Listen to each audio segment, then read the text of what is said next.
way it worked yesterday is only people that were allowed inside the perimeter, the outside perimeter in a vehicle, was if you lived there or if you had documentation that said you were going to this rally in the form of an email with VIP credentials or press credentials.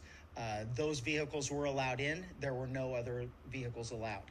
So that outside perimeter I will give you his name. The name that we have, and I'm going to put an asterisk by it as I explain this later, but we have his name as Vem, V-E-M, Miller, M-I-L-L-E-R, and his birth date is 10/26 of 1974.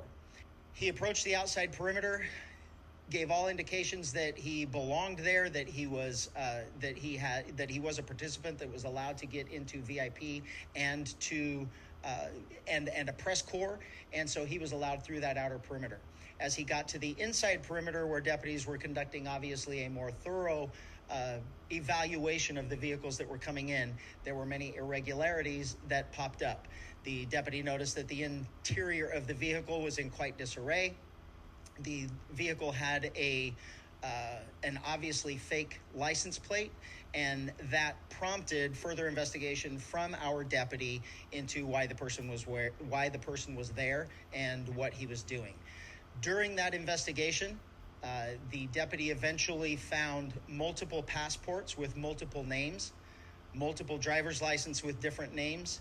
The vehicle was unregistered, and the license plate was what we in law enforcement would recognize as one that is homemade and indicative of a group of individuals that claim to be sovereign citizens, and assuming the deputy assumes that he was part of that identifying group.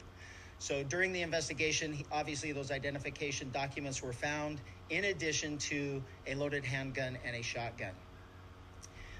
Obviously, this was before the former president arrived.